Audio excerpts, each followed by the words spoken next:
નમસ્કાર, સમાચાર સાથે હું છું હીરા। સૌથી મોટા સમાચાર રાજકારણને લઈને અત્યારે સામે આવી રહ્યા છે। મહાસંગ્રામ 2024માં સૌથી પહેલા વાત કરવી છે કે જ્યાં લોકસભા ચૂંટણી પહેલા કોંગ્રેસે ફરી ઝટકો લાગ્યો છે। વિગતો મળી રહી છે કે જ્યાં પૂર્વ મેયર અશોક ડાંગર ભાજપમાં સામેલ થયા હોવાની વિગતો મળી રહી છે। એ દ્રશ્યો અમે તમને બતાવી રહ્યા છે કે જ્યાં કોંગ્રેસે ઝટકો લાગ્યો છે અને અગાઉ કોંગ્રેસ છોડી ભાજપમાં અશોક ડાંગર જોડાયા હતા। મહાનગરપાલિકાની ચૂંટણી પહેલા ફરી કોંગ્રેસમાં જોડાયા હતા અને ફરી તેઓ ભાજપમાં જોડાયા। ડાંગર, દિનેશભાઈ મોલિયા, રવિભાઈ મહામંત્રી રાજકોટ શહેરના છે, દિનેશભાઈ રાજકોટ શહેર કોંગ્રેસના આગેવાન છે। એમની સાથે એમના વોર્ડ કક્ષાના અને નીચે સુધીના લગભગ 200 થી વધારે કાર્યકર્તાઓ કોંગ્રેસ છોડીને આજે ભારતીય જનતા પાર્ટીમાં પ્રવેશ કરી રહ્યા છે। પ્રતિકાત્મક રૂપે અશોકભાઈને એમની ટીમનું અહીંયા અમે સ્વાગત કર્યું છે। વિધિવત રીતે વોર્ડની અંદર બાકીના કાર્યકર્તાઓ જોડાવાના છે। ત્યારે પ્રદેશ ભાજપ વતી હું અશોકભાઈ એમની ટીમનું ભારતીય જનતા પાર્ટીમાં સ્વાગત કરું છું અને આદરણીય નરેન્દ્રભાઈ મોદી સાહેબને આશીર્વાદ આપવા માટે ગુજરાતી તરીકેનું જે ગૌરવ અનુભવી રહ્યા છીએ, ગુજરાત માટેની એમની આ ભાવના, દેશ માટેની એમની આ લાગણીને એ પ્રદેશ ભાજપ વતી હૃદયથી આવકારું છું, સ્વાગત કરું છું। હું અશોકભાઈને વિનંતી કરું કે આજની પ્રેસ વાર્તાને એમના પ્રતિભાવ આપે।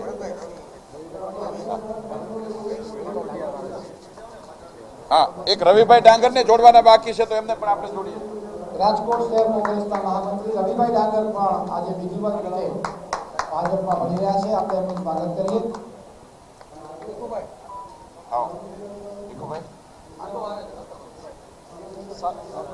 ભીખુભાઈ ગજેરા, ભીખુભાઈ ગજેરા, સાગરભાઈ સમાળ, હજુ અસંખ્ય કાર્યકર્તાઓ ભાજપ તરફ ભાજપમાં પ્રવેશ મેળવી રહ્યા છે। ત્યારે આપ સૌ હૃદયથી સ્વાગત કરીએ। અશોકભાઈ તમે પ્રેસ લઈ અશોકભાઈ તમારે એક કામ કરવું પડે। અશોકભાઈ આવો, તમે વચ્ચે આવી જાઓ। માઇક ની જરૂર એમને જ બોલો, તમે સેજ આમ બોલ બસ।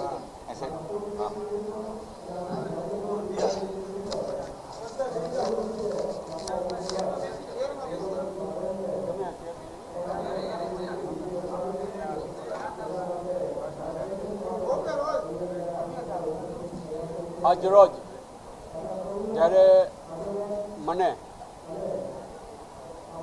પ્રદેશ ભાજપ અને રાજકોટ શહેર ભાજપના પ્રમુખ શ્રી ભાઈ શ્રી મુકેશભાઈ, પ્રદેશના ઉપાધ્યક્ષ ભાઈ શ્રી ભરતભાઈ, રાજકોટ લોકસભાના ઉમેદવાર રૂપાલા સાહેબ, રાજ્યસભાના સાંસદ રામભાઈ મોકરિયા, ધારાસભ્ય શ્રી બેન દર્શિતાબેન, ભાઈ પાંભરજી, ધ્રુવભાઈ, આ બધાએ જે રીતે જે ઉમળકાથી મને આજે ભાજપમાં તમે પૂછો એ પહેલાં હું કહી દઉં છું કે ફરીથી આવકાર્યો છું અને ત્યારે હું આ સમગ્ર રાજકોટ ભાજપ અને ગુજરાત ભાજપનું આભારી છું। આ તકે મારા મિત્રો જેમણે પોતાની રાજકીય કારકિર્દી મારી સાથે સાથ ચાલુ કરી છે એવા રાજકોટના પૂર્વ ડેપ્યુટી મેયર ભાઈ શ્રી ભરતભાઈ, જે પ્રદેશમાં ઓબીસી સેલના ચેરમેન પણ રહી ચૂક્યા છે, રાજકોટ શહેર કોંગ્રેસના મહામંત્રી ભાઈ રવિ, ભાઈ સાગર, ભાઈ દિનેશભાઈ સહિત અસંખ્ય કાર્યકર્તાઓ મારી સાથે આજે ભારતીય જનતા પક્ષનો ખેસ ધારણ કર્યો છે। આવતા દિવસોની અંદર હું ભાજપના ખાસ કરીને રમેશભાઈ રૂપાપરા, દિલીપભાઈ સંઘાણી કે જેમણે મને આ માટે પ્રેરણા આપી અને આ બંને દિગ્ગજ નેતાઓ મારી આજુબાજુમાં પ્રમુખશ્રી પણ બેઠા છે અને ભાઈ ભરતભાઈ પણ છે, એમને હું ખાતરી આપવા માગું છું કે ભરતભાઈ આવતા દિવસોની અંદર રાજકોટ કોંગ્રેસના જે કાંઈ બાકી રહ્યા છે ને એ કાંગરાને હું ધોળમૂળથી ઉખેડી નાખીશ।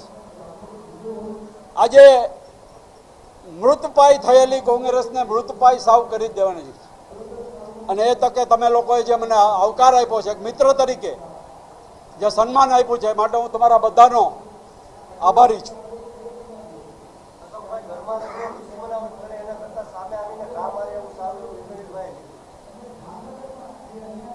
એટલે એ ઇન્દ્રનીલભાઈની ફિકર જ છે કે એને કાયમ ઘરમાં રહીને જ ઘા કર્યા છે.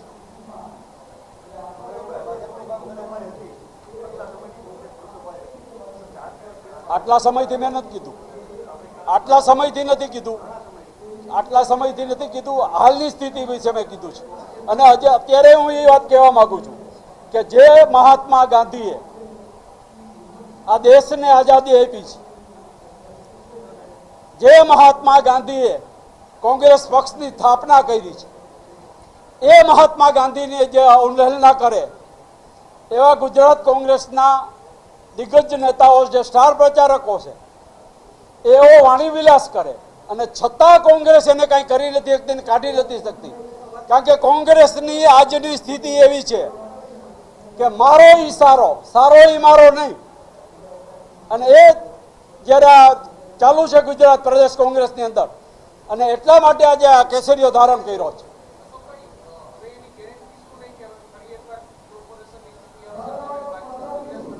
ભાઈ આમાં કોઈની ગેરંટી હતી? ઇન્દ્રનીલભાઈ આગલે દિવસે જઈને પાછલા દિવસે આવ્યા હતા.